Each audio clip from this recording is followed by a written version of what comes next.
Hi, this is Dr. Gary. Welcome to the weekly tune-up this week. Man, I tell you what, we're in the middle of the holidays right now. That's when this is being recorded. And I just wanted to take an end of the year moment to tell all of you how much I appreciate you, and also a lot of the feedback I've gotten over the last year, and especially just the last few days.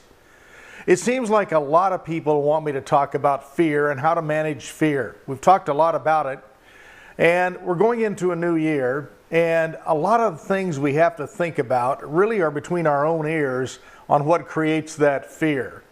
Also, I just have one footnote to one of our viewers out there that wrote me a very long, detailed message regarding that little episode we did on bullying.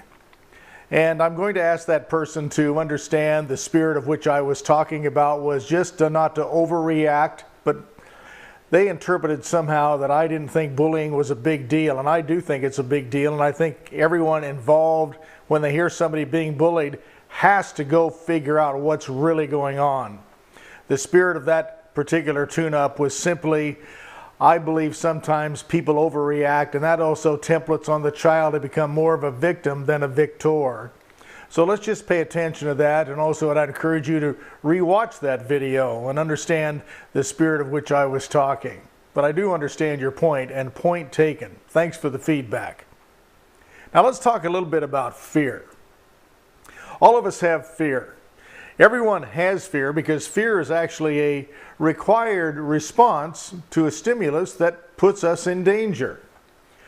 A lot of times we have to rely on our fight or flight mechanism in order to perceive things as being dangerous or not dangerous. However, that fight or flight mechanism is built into a primal part of our brain, and primal not being it's outdated now, primal just meaning it's part of our primal instincts to take care of ourselves.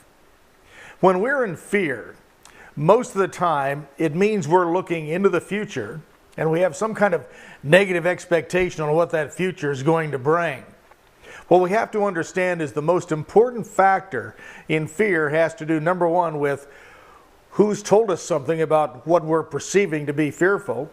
Is it true or is it not true? The second thing is, how do we want it to be? What's our vision for it to be? How would we rather behave? Third thing is, what resources do you have right now to really understand it clearly? And have you had this experience before? And did you survive it? And most likely you did, since you're here today. And the fourth thing is, are you looking at it from right now and what you can do to change it so that actually doesn't ever happen? If we can take those four elements into consideration whenever we're fearful about something or afraid of something, what we have to realize is it probably hasn't happened yet. And we're probably just thinking about it, obsessing about it, and all of a sudden we kind of psychologically take ourselves out there in the future and live in that place where we are fearful. What I want you to learn how to do, and this is for you, this is something for you to go into this new year with and really think about as we start out a new year or any new venture or any new experience we're going to have, is how do you want it to be? Visualize it in your mind the way you want it to be. See yourself in that situation, accomplishing what you want to accomplish, enjoying what you're doing, and conquering it, rather than see yourself failing at it and what if I can't do it? What if you can?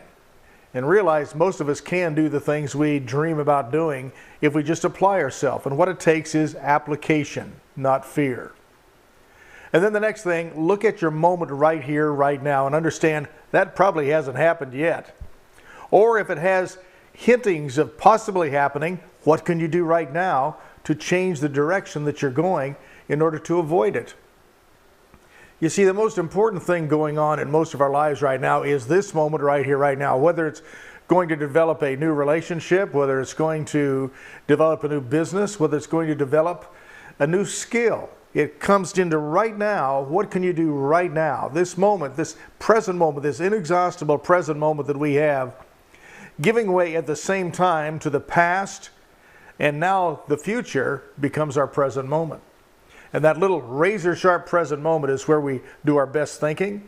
And also, we have to get out of the past. We have to understand that if we dwell in the past and keep reliving the past, we keep reasserting the failures or the experiences in our past that we did not like. What we want to do is understand we survived that.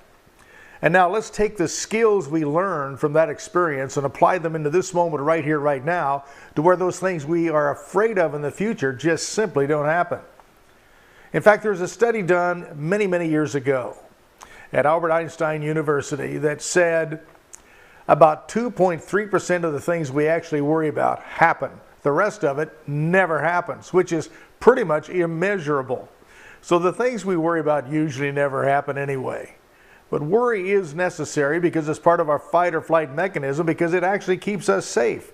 But we have a unique ability. We can analyze it and decide, is it really dangerous? Can we actually do something right now to change it? And if we can, let's do that. That's where the smart money is. Let's go into the new year with an optimistic attitude, with very, very sharp focus on this moment right here, right now, and what can we do to create a better year than last year, because we learned a lot last year. A lot of events happened last year. A lot of events happened yesterday. So whether it's starting a new year, a new job, a new relationship, what can you do now that you learned from your past experiences that will allow the new experiences to be better? I'm wishing all of you a great 2014. And above all, I want to hear from you. Thank you for being part of the tune-ups. Spread it around, pass them on, don't return them. And remember, you become what you think about the most. And if you change what you think about, the things you think about will change. Until I see you again, you have a great week. Bye-bye.